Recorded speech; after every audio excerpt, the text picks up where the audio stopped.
네, 오늘까지 제가 로마서 말씀을 쉬고 다음 주부터 로마서 말씀을 전하겠습니다.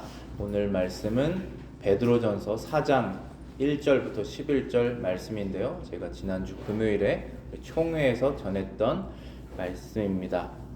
완전히 똑같은 내용은 아니겠지만 여러분들이 이 하나님의 신실한 종으로서 어떠한 그 헌신을 해야 되는지 그 진리를 발견하실 수 있을 것입니다. 제가 이제 안수받은 지 10년이 됐는데 총회에서 설교하는 게 처음 기회가 주어져서 설교하게 됐습니다. 거기에 계신 분들은 40년 목회하신 분들, 50년 목회하신 분들이 이렇게 계시니까 하나님의 종으로서 헌신된 마음으로 어떻게 우리가 하나님의 종이 되자 이런 주제로 설교한다는 거 쉽진 않더라고요. 10년 이제 제가 사역을 한 사람으로서 그렇지만은 제가 항상 느끼는 것은 이 교제를 하잖아요, 사람 간에. 근데 저는 이제 한국 사람이고 대부분 이제 미국 백인들이니까 그 교제를 할 때 내가 누군지를 이렇게 말로써 행동으로써 어떠한 이렇게 공감이 형성되면서 교제를 할 수 있는 것이잖아요. 근데 가장 효과적인 교제 방법이 말씀을 전하는 것이다 라는 결론이 항상 나와요. 그러니까 저는 어떤 사람입니다 라고 나를 설명을 하고, 그리고 나의 보이는 모습으로 저 사람은 어떤 사람이겠구나 이렇게 알면서 교제할 수 있지만은 내가 갖고 있는 이 생각을 말씀으로 풀어서 설명하고 그 성령 안에서 교제하는 것보다 더 확실한 교제 방법이 없다는 걸 깨닫습니다. 그래서 여러분들도 성도 간에 교제하실 때 여러분들 안에 있는 성령과 여러분이 이해하시고 믿는 성경 말씀을 일반 대화 속에서 섞어서 교제하시는 것이 가장 효과적인 성도 간의 교제입니다. 그렇지 않으면 되게 표면적으로밖에 알 수가 없어요. 그래서 저는 너무나 감사하게 여러분들이 기도해 주셔서 그렇게 긴장되고 막 굉장히 많이 수정을 했지만은 그 성령께서 말씀을 사용하셔서 기존에 물론 알고 있었던 목사님들이지만은 굉장히 더 가깝게 내가 이제 너가 누군지 알았다 라고 하는 그런 느낌으로 더 가깝게 교제하게 된 그런 은혜가 있었습니다. 제가 여러분들께 이 말씀 구절을 가지고 한 가지 포인트로 설교를 할 거예요. 그 포인트는 뭐냐면은 예수님의 마음을 닮으라고 하나님께서 우리를 구원하신 것입니다. 우리를 구원하신 이유는 예수님의 마음을 가지라고 구원하신 거예요. 구원하시기 전에는 예수님이 누군지도 모르고 관계가 없기 때문에 예수님의 마음을 가질 수 없습니다. 그런데 우리가 예수님께 구원받은 다음은 그분과 인격적인 관계가 형성이 되면서 그분의 마음을 가질 수 있게 됩니다. 완전히 갖게 되는 것도 아니고 자연스러운 것도 아니지만 가질 수 있게 됩니다. 그래서 가지라고 명령하시는 것입니다. 그게 1절부터 7절에 6절의 말씀이고, 그리고 7절부터 11절은 예수님의 마음을 가졌으면 이러한 일들을 행해라 라고 우리에게 적용하는 내용을 주셨다고 볼 수 있어요. 그래서 1절부터 6절의 내용을 먼저 살펴보면서 예수님의 마음을 가져야 되는구나 라는 것을 여러분들이 이미 아시는 내용이겠지만 다시 확인하시기를 바랍니다. 이 헬라어 성경에 동사가 있습니다. 우리말에도 동사가 있죠. 영어도 동사가 있습니다. 근데 헬라어 성경에 동사가 있는데 동사가 명령형이 있고 그냥 일반형이 있습니다. 우리가 아이들에게 무엇을 하여라, 이것을 해라 라고 하면 명령형이죠. 그래서 1절부터 6절에 명령형 동사가 한 개가 있어요. 그게 뭐냐면 1절입니다. 여러분 가지고 계신 성경 보시면 됩니다. 그리스도께서 이미 육체의 고난을 받으셨으니 너희도 같은 마음으로 갑옷을 삼아라. 너희도 같은 마음으로 갑옷을 삼아라. 갑옷을 입어라. 영어 성경에 뭐라고 되어 있냐면은 arm yourself라고 되어 있어요. arm yourselves. 무기를 착용해라 이 뜻입니다. 그러면은 우리가 왜 무기를 착용해야 되는지 알아야겠죠. 그 1절에 뭐라고 되어 있냐면은 너희도 같은 마음으로 무기를 삼아라가 바로 그 내용이에요. 무슨 같은 마음이냐 하면은 예수 그리스도와 같은 마음으로 무기를 삼으라. 그래서 이 말이 조금 정확하지가 않게 들리는데, 저는 한국말이 우리가 무기를 착용해서 예수 그리스도와 같은 마음이 되어라라고 하는 뜻입니다. 그러니까 저와 여러분들이 그 영적인 무기를 착용하지 않고 예수 그리스도와 같은 마음이 될 수가 없습니다. 겉으로 저는 꽤 부드러운 사람이거든요. 부드럽게 보이려고 하는 사람인데 저보다 부드러운 사람 많지 않습니까, 세상에? 그럼 저 사람 어떻게 이렇게 부드럽지? 저 사람 참 부드럽다. 근데 그 사람이 전혀 예수랑 관계가 없습니다. 그 부드러움을 하나님께서 원하시는 부드러움일까요? 그 부드러움 속에는 거짓이 섞여 있죠. 거기엔 거짓말도 섞여 있고 자기를 포장하는 것도 섞여 있고 하나님께서 가증하게 여기시는 것이 섞여 있습니다.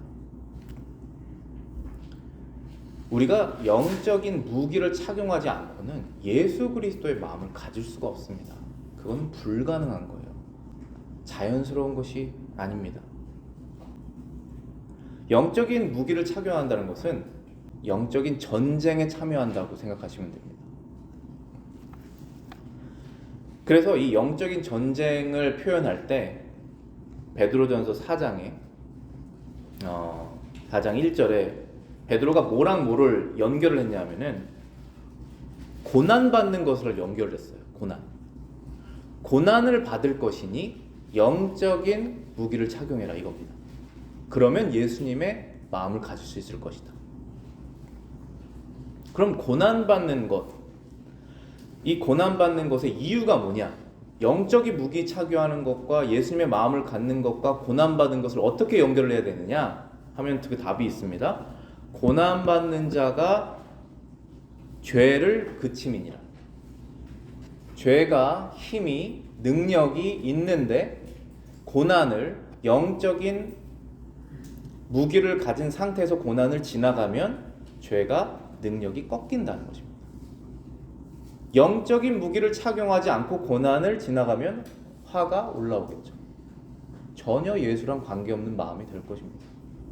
근데 영적인 무기를 착용하고 고난을 지나가면 예수 그리스도와 같은 마음이 된다는 것입니다. 그래서 영적인 무기를 착용해야 예수 그리스도의 마음을 가질 수 있게 된다는 것입니다. 왜냐하면 예수 그리스도를 따르는 사람은 고난이 반드시 따르기 때문입니다. 그게 바로 1절의 내용이에요. 근데 우리 고난 좋아하는 사람이 있습니까? 이게 성경의 원칙은 고난을 만들어내면 안 된다는 게 원칙이에요.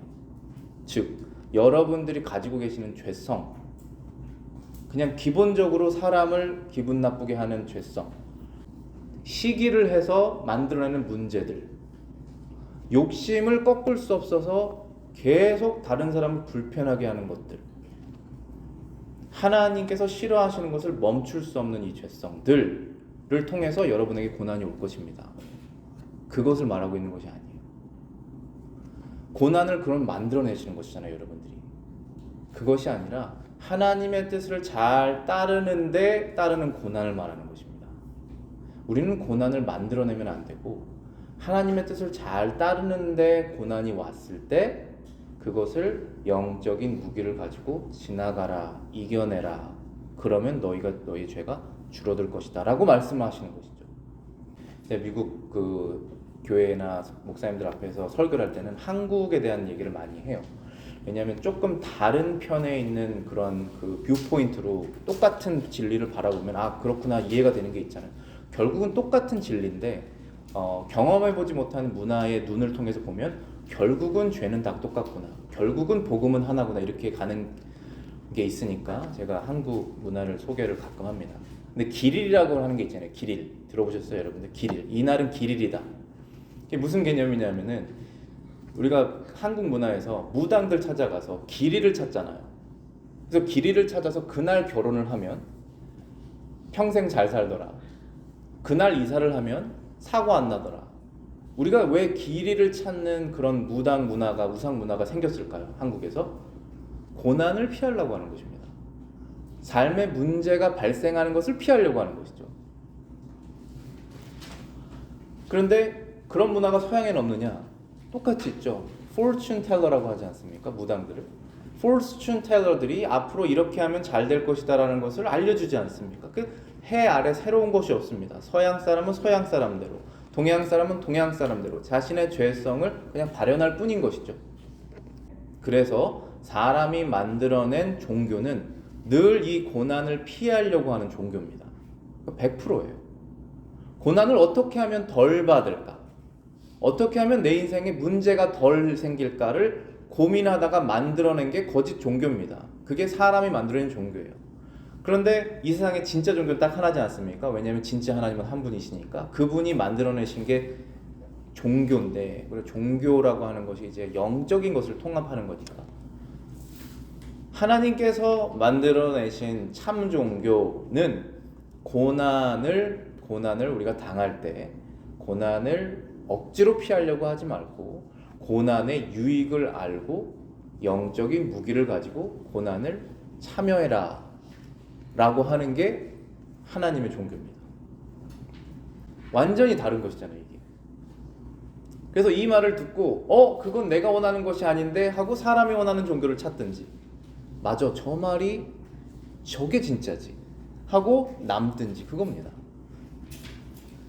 하나님께서는 우리에게 고난을 주실 것이고 하나님의 지혜 가운데, 그리고 우리가 그리스도를 따르다 보면 고난이 찾아올 것인데, 우리가 그 고난을 견디다 보면 죄가 줄어드는, 죄의 세력이 꺾이는 그런 영적인 은혜를 얻게 된다는 것입니다. 그래서 그 혜택을 깨달아라 라고 하는 것이 베드로의 권고죠. 그런데 여러분들, 베드로가 어떤 사람입니까? 베드로가 뭐로 유명하죠? 성경 잘 모르시는 분들도 베드로 이거는 알 텐데, 베드로가 닭 울기 전에 예수님 3번 부인하는 거, 그거는 아시잖아요. 우리가 베드로를, 초반에 베드로의 행동을 보면은 참 우리의 모습을 발견해서 베드로도 예수님께 이렇게 선택을 받았으니까 나도 선택을 받을 수 있구나. 베드로도 예수님 3번 부인하고 마지막에는 거의 욕을 한 거거든요. 3번째는 curse를 했어요. 자기 목숨 지키려고. 그렇게 했는데 베드로 선택됐으니까 나도 받아주시겠지. 이런 동병상련 같은 그런 느낌이 있어요. 그래서 베드로가 좀 친근하게 느껴진 게 있지 않습니까? 베드로가 처음부터 고난을 참여하고 싶은 사람이 아니었습니다. 함께 좀 볼까요? 여러분 성경 갖고 계신 분들, 마태복음 16장입니다. 직접 찾으셔서 읽으셔도 되고 제가 읽는 거 들으셔도 됩니다. 마태복음 16장 22절에 보시면은 어떤 내용이 있냐면은, 예수님께서 이제 제자들에게 때가 되어서 예루살렘에 가셔서 장로들과 서기관들에게 고난을 받으시고 죽임을 당하시고 3일 만에 부활하실 것이다 라는 얘기를 제자들에게 하십니다. 그랬더니 베드로가 예수님께 대뜸 하는 말이, 마태복음 16장 22절에 예수를 붙들고 항변하여 이르되 주여 그리 마소서, 이 일이 결코 주께 미치지 아니하리다 라고 말했습니다. 결코 주님은 죽으실 것이 아닙니다. 주님이 죽으실 분이 아닙니다 라고 말을 한 것이에요. 그랬더니 예수님께서 뭐라고 하셨습니까? 우리 일반적인 사람이면은 역시 너가 나의 능력을 아는구나 뭐 이런 거 하지 않았겠습니까? 그런데 예수님께서 뭐라고 하셨습니까? 23절에 베드로에게 이르시되 사탄아 내 뒤로 물러가라. 너는 나를 넘어지게 하는 자로다. 네가 하나님의 일을 생각하지 않는다. 도리어 사람의 일을 생각한다라고 말했습니다. 베드로가 지금 예수님을 따르는 이유가 예수님이 고난받으시는 것과 관계가 없어요. 예수님이 고난받으시는 것이 베드로가 왜 싫은 것이냐면은, 저는 예수님 따르면 배고프지 않고 밥 먹고 살 수 있는 줄 알았습니다. 편안하게 살 수 있는 줄 알았습니다. 하고 따른 거예요. 근데 예수님이 갑자기 뜬금없이 나는 예루살렘에 가서 장로들에게 죽임을 당하고 고난을 당하고 죽임을 당할 것이다, 이 얘기를 했더니 베드로가 난 그것을 원치 않습니다 이렇게 말한 거예요. 베드로가 지금 원했던 것은 영광을 원했는데 고난 없는 영광을 원했습니다. 십자가 없는 천국을 원한 것이에요. 그래서 예수님께서 베드로에게 사탄아라고 말했습니다. 사탄이 하는 일은 무엇이냐면은 사람이 하나님의 일을 행하려고 할 때 끼어듭니다. 사람이 하나님의 일을 하려면 거기에는 고난도 있고 힘듦도 있고 자기 부인도 있는데 그것을 못하도록 끼어드는 것이죠. 그래서 네가 나를 방해하고 있다. 나는 그 길을 가야지 하나님의 백성들이 구원을 얻을 것인데 네가 나를 방해하고 있다. 그것은 사탄이 하는 일이다 라고 말하고 있는 것이죠. 베드로가 사탄이라고 말하는 것이 아니라 그건 사탄의 일이다 라고 말하고 계시는 것입니다. 그리고 제자들을 이렇게 보시면서 24절에 뭐라고 말씀하시냐면은 누구든지 나를 따라오려거든 자기를 부인하고 자기 십자가를 지고 나를 따를 것이라 라고 말씀하셨습니다. 누구든지 나를 따라오려거든 자기를 부인하고 자기 십자가를 지고 나를 따라라. 제가 이거를 준비하진 않았는데 이 말을 성령께서 감동을 주셔서 어떤 말을 했냐면은 총회에서 설교를 할 때 우리가 교인 멤버를 받지 않습니까? 그럼 우리 이 개혁주의 교회에서는 어떤 거를 제일 많이 중시하냐면은 웨스터민스터 신앙 고백을 여러분들이 믿습니까? 성경을 여러분들이 믿으십니까? 신구약 성경을 믿으십니까? 예수님을 구주로 믿으십니까? 이제 거기에서 하도 이상한 리버럴한 생각들이 많으니까 웨스터민스터 컨페션의 신앙 고백에 있는 교리들을 믿습니까? 잘 모르신다면 따를 마음이 되어 있습니까? 이렇게 물어봅니다. 이제 원하시는 분들이 교인이 되는 거예요. 그런데 제가 생각을 해보니까 사실 이 질문을 제일 먼저 해요. 제일 먼저 해야 되는 것 같아요. 누구든지 나를 따라오려거든 자기를 부인하고 십자가를 지어야 된다는 것이 예수님을 믿는다는 뜻인데 그렇게 할 마음이 있으십니까? 를 물어봐야 되는 것이에요. 그럼 나는 그렇게 하고 싶진 않습니다. 난 이 교회가 그렇게 많이 요구하는 것인지 몰랐습니다. 난 다른 교회를 가겠습니다 하면 그분은 다른 교회를 가시면 되는 거예요. 그게 사실 모래 위에 집 짓지 않을 수 있는 가장 빠른 길이구나라는 생각이 들어요. 진짜 예수님을 믿으시기를 원하시고 믿음이 들어가셨으면 이제 자기를 부인하고 예수님을 따라오실 것입니까? 그럼 우리는 이제 한 배에 탄 거죠. 라고 가는 것이죠. 예수님을 믿고 따른다는 것은 결국은 자기 자신을 부인한다는 것입니다. 내가 원하는 것을 안 한다는 것이죠. 내가 원하는 것보다 주님께서 원하는 것이 성경에서 확실하게 나와 있다면 난 그것을 선택하겠습니다라고 일단 기본적으로 고백은 해야죠. 어려움이 와서 유혹은 있을 수 있지만 고백은 해야 되지 않습니까? 고백조차 안 하면은 따를 준비가 안 된 것이잖아요. 지금 베드로가 따를 준비가 안 됐습니다. 성령 받기 전까지는 베드로가 준비가 안 됐었어요. 그래서 어떻게 했습니까? 베드로가 예수님을 부인했죠. deny 했습니다. 예수님께서 지금 여기서 자기를 부인하고 십자가를 지고 나를 따라라라고 했을 여기서 부인이라고 한 단어가 deny잖아요. deny yourself 그리고 take your cross and follow me. 근데 take your cross 할 그런 찬스가 왔어요. 예수님이 가신 그 길을 베드로가 동참할 수 있는 기회가 왔습니다. 너도 같은 그 제자지? 액센트가 바로 그 사람인데 나사렛 사람인데 라고 누가 물어보니까 무서워서 뭐라고 했습니까? 나는 몰라 하고 마지막에 예수님을 욕을 했어요. 그리고 이제 끝났습니다. 그리고 닭이 울었어요. 그럼 베드로가 거기서 했던 건 뭐죠? 자기 부인을 했습니까? denying himself를 하지 않고 denying Christ를 했죠. 예수를 부인했습니다. 그러면서 자기 유익을 챙겼죠. 자기 유익이 뭐였습니까? 자기 목숨을 지키는 것을 택한 것입니다. 베드로는 준비가 안 됐어요. 지금 그때까지도 안 됐습니다.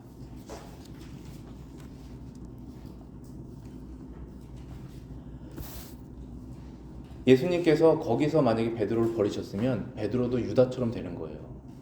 그런데 베드로랑 유다의 가룟 유다의 차이점은 하나님께서 베드로를 창세전에 선택하셨다는 차이예요. 그래서 예수님께서 베드로에게 찾아가셔서 회복할 수 있는 기회를 주십니다. 그래서 너가 나를 사랑하느냐 3번 물어보시잖아요. 얼마나 페인풀한 퀘스천입니까?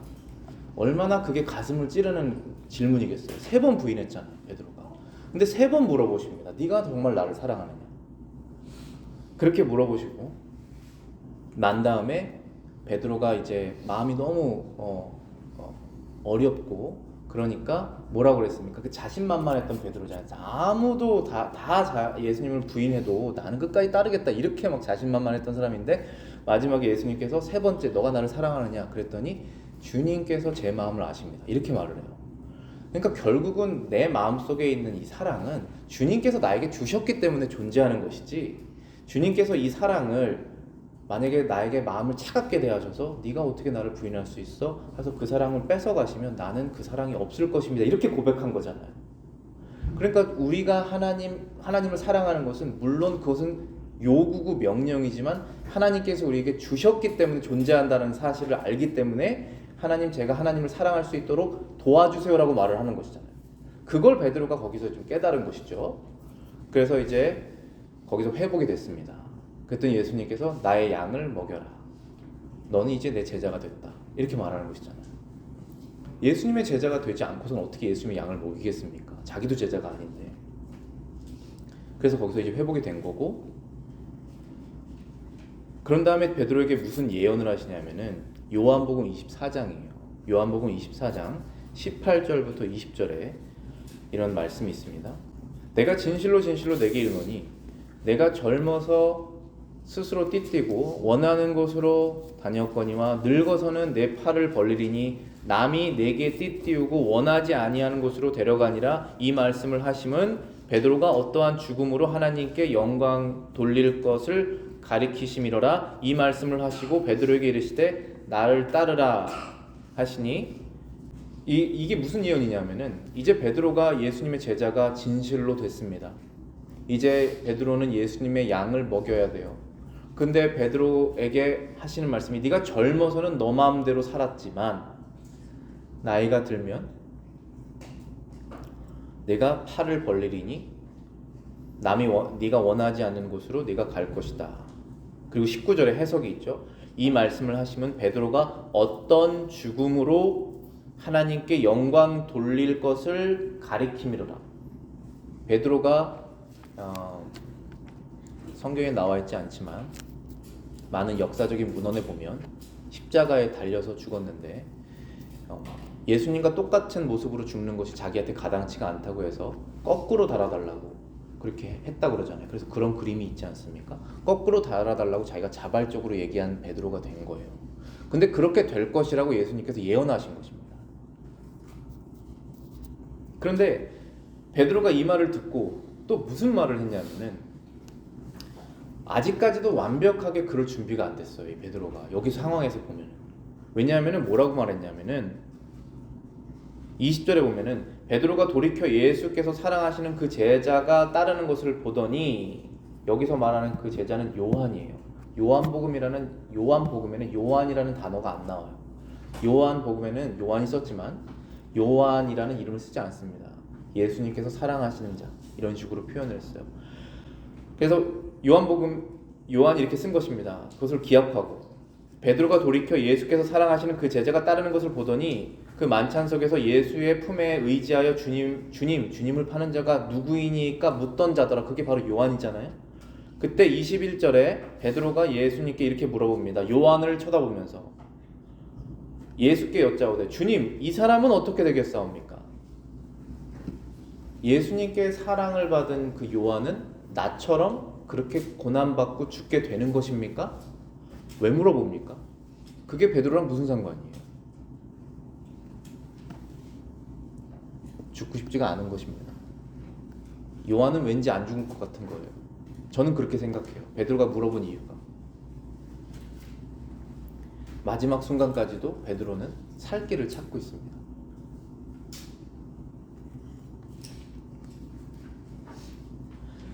근데 지금 베드로 전서 4장 1절에서는 베드로가 우리에게 너희도 그리스도의 고난을 받으신 것처럼 고난받을 준비를 하여라. 너희가 무기로 갑옷을 삼고 고난받을 준비를 해라 라고 당당하게 너희도 예수님의 죽음의 고난에 동참해라 라고 말하고 있습니다.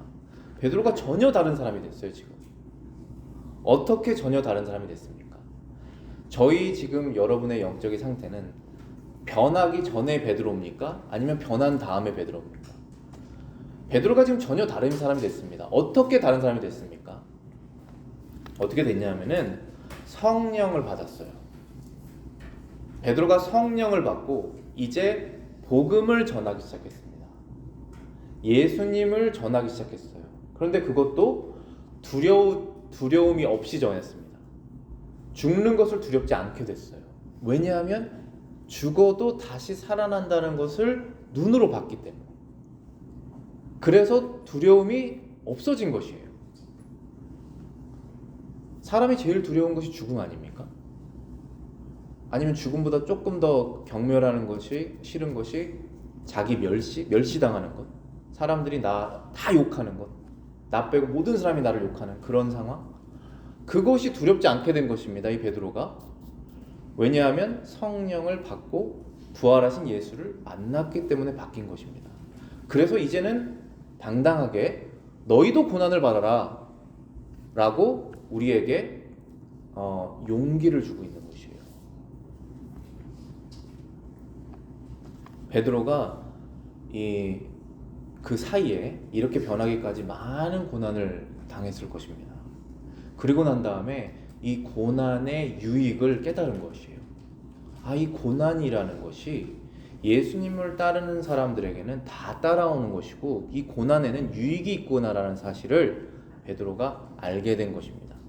그 다음에 베드로가 이 말이 이제 이해가 된 것이에요.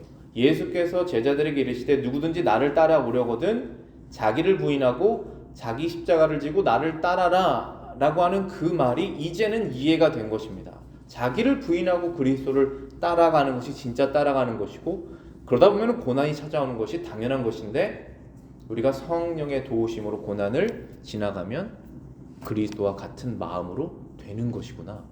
그래서 그리스도의 제자들을 먹일 수 있는 것이구나. 지금 우리를 먹이고 있지 않습니까? 이 말씀으로 너희도 그리스도의 모범을 본받아서 고난에 동참해라. 그리하면 죄가 그치리라 라고 이 말씀으로 우리의 영혼을 먹이고 있지 않습니까? 그렇게 된 것입니다. 베드로가. 우리가 2절 보시겠습니다. 그 후로는 다시 사람의 정욕을 쫓지 않고 오직 하나님의 뜻을 쫓아 육체의 남은 때를 살게 하려 함이라. 그 이유가 무엇입니까? 이제 육체의 남은 때가 너희가 있는데 그것이 몇 년인지는 잘 모르겠지만 하나님께서 너희의 생명을 걷어가시기 전까지의 시간이 너희에게 주어졌는데 그 남은 시간을 이제 하나님의 뜻을 쫓아서 살게 될 것이다 라고 말하는 것입니다. 그것이 바로 목적이다 라는 것입니다. 그럼 그전에는 어떻게 살았습니까? 3절에 나와 있죠. 너희가 음란과 정욕과 술 취함과 방탕과 드링킹 파리와 연락과 무법과 우상 숭배하는 것, 그것 이방인의 뜻을 쫓아 행하는 것이 지나간 때가 족하다. 이제 충분하다. 더 이상 할 필요 없다 라고 말하는 것이죠.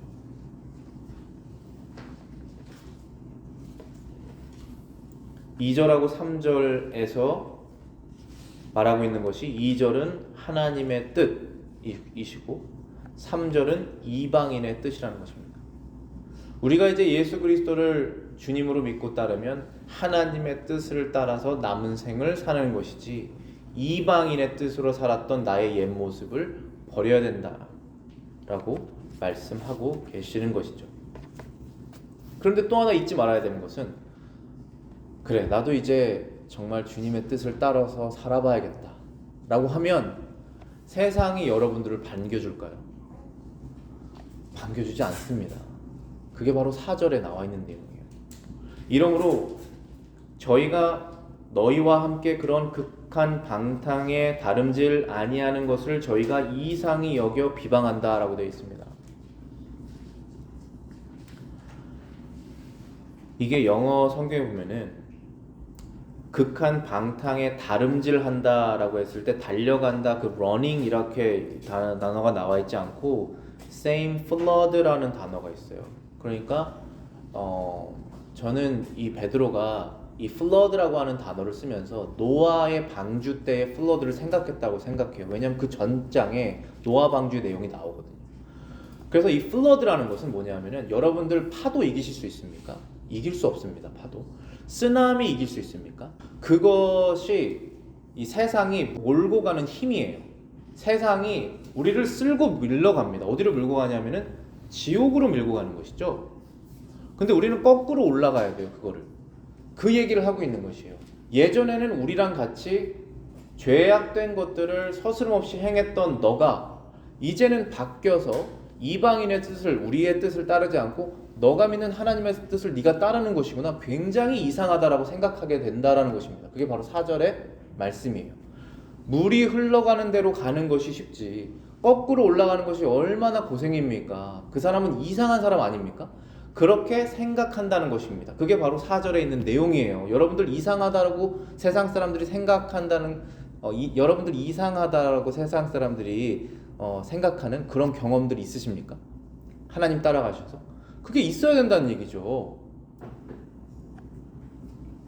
4절에 보면 너희가 저희와 함께 그런 극한 방탕에 다름질 아니하는 것을 저희가 이상히 여긴다. 스트레인지하게 생각한다. 그리고 거기서 끝나지 않죠. 그 다음에 비방한다. 비방한다. Speaking evil against you. 이렇게 돼 있어요. 나쁘다고 말하는 것입니다. 노아가 방주 만들 때 나쁘다고 말하는 사람들이 있었다는 것이죠.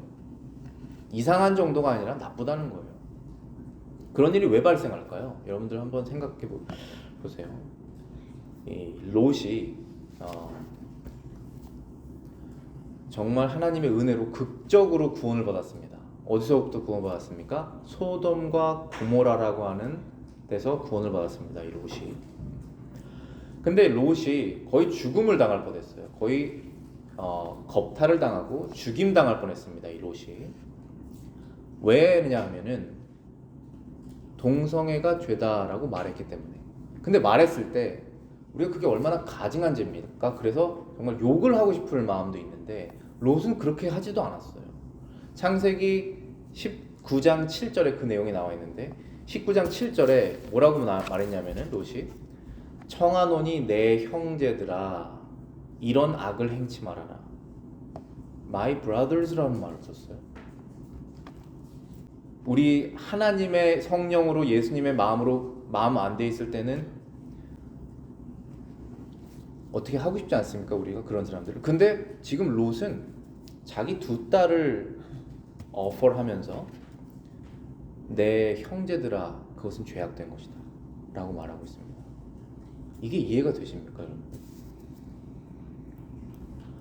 그렇게 얘기를 들었으면 정말 아주 안 좋은 마음을 갖고 있는 사람이라도 어떻게 이렇게까지 할 수 있지? 라는 마음이 생겨야 되는 것이 하나님의 은혜를 받은 사람의 마음인데 그들은 뭐라고 말했냐면은 뒤로 물러가라.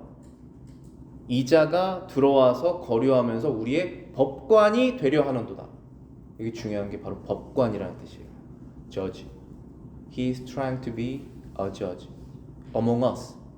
아무도 네가 우리에게 옳고 그름을 말해달라고 부탁한 사람이 없다. 근데 왜 네가 와서 이것은 옳다, 이것은 악하다라고 말을 하느냐? 네가 법관이냐라고 말하는 것입니다.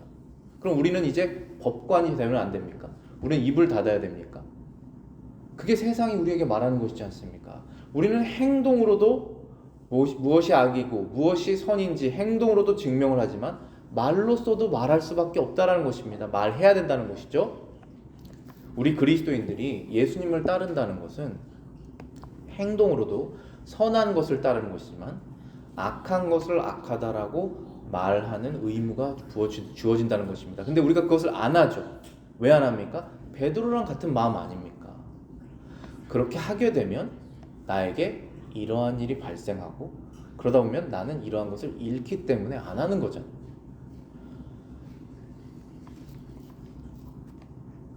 그런데 우리 여러분들 다 이웃이 있으시잖아요.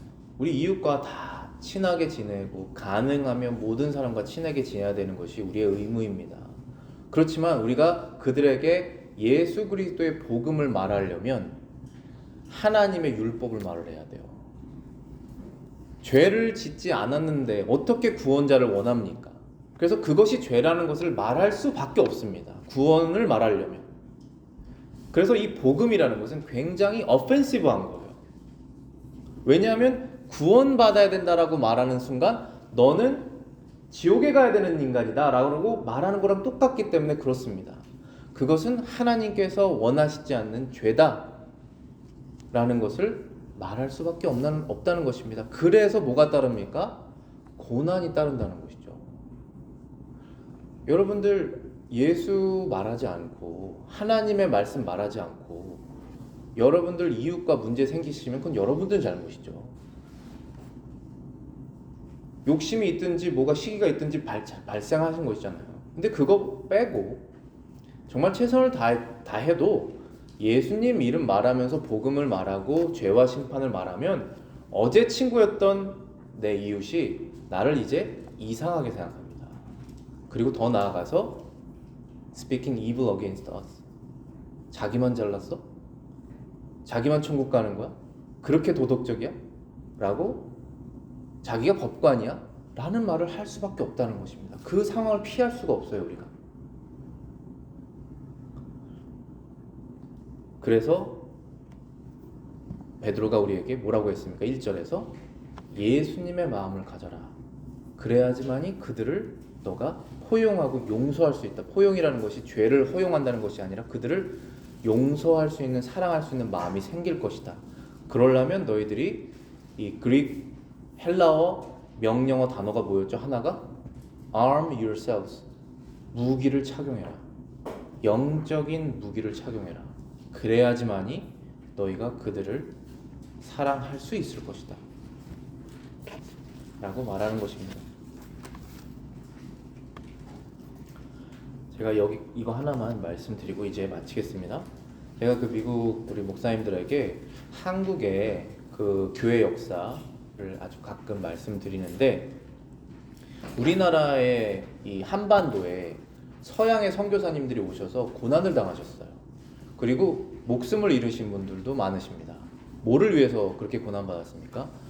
예수 그리스도를 믿으면 천국에 갈 수 있다는 사실을 알려주려고 고난을 받으신 거잖아요.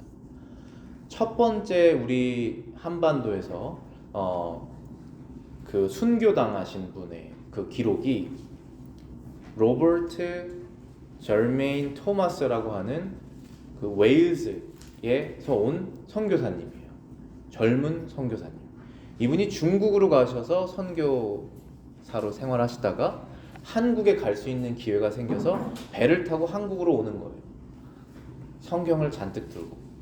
근데 당시에 조선 정부는 어떠한 무역도 하지 않기 때문에 성경 갖고 오는 것도 원하지 않은 것이죠. 그래서 이 토마스 선교사님이 죽임을 당해요. 그러면서도 성경을 나눠줍니다. 그래서 이 선교사님을 죽인 그 간수들 중에 한 명이 그 성경을 받고 또 그 뿌려진 성경을 통해서 많은 믿는 사람들이 생겼어요. 성경 말씀을 읽다가 중국말로 된 성경 말씀들을 읽다가 정말 이 사람이 죽은 이유가 그것이었구나. 예수 그리스도를 믿어야지 구원이 있구나. 그렇게 중요한 사실이기 때문에 이 성경을 주면서 자기 목숨을 자기의 뜻대로 하나님께 드린 것이구나. 이것을 깨닫게 됐습니다. 그래서 거기서부터 한국 교회가 생겨난 것이에요. 우리가 예수 그리스도의 마음을 갖는다는 것은 그렇게 자연스러운 일이 아닙니다. 이것은 예수님께서 우리에게 어떠한 일을 하셨는지를 깨닫고 그리고 영적인 무기를 장착을 한 다음에 정말로 예수님을 따라가면서 바뀌는 거예요. 말로, 생각으로, 개념적으로 우리가 예수님을 따르는 것이 아니라 행동으로 예수님을 따르다 보면 자연스럽게 이러한 고난이 여러분에게 오게 됩니다. 그 고난의 정도가 다 다양하겠지만 성경은 그 고난을 인위적으로 피하지 말라라고도 말씀하셨고 여러분의 욕심과 죄 때문에 고난을 만들어내지 말라라고도 말씀하셨고 하지만 예수님을 믿고 따르다가 찾아오는 고난은 너희들이 영적인 무기를 장착하고 그 고난을 달게 받아라. 거기에는 영적인 유익이 있을 것이고 그렇게 하다 보면 예수님의 마음이 생길 것이다 라고 말씀하시는 것이 이 베드로전서 4장 1절부터 6절의 말씀이에요. 그 이유 때문에 우리가 구원받았다는 것입니다. 그리고 돌아가시면서 여러분들이 기억하셔야 되는 것은 이제 7절부터 11절에 있는 내용은 세 가지인데 열심히 기도해라, 진지하게 기도해라, 영적으로 깨어서 기도해라. 이것이 첫 번째 우리 생활에 적용해야 되는 것이고, 두 번째는 사랑을 하는데 열심히 해라. 이게 두 번째 명령이고, 세 번째는 섬겨라. 너가 가지고 있는 모든 것을 다 가지고 그리스도를 섬겨라. 이 세 가지를 명령하셨어요. 그것을 하지 않고 예수님을 따를 수 없습니다. 기도하겠습니다.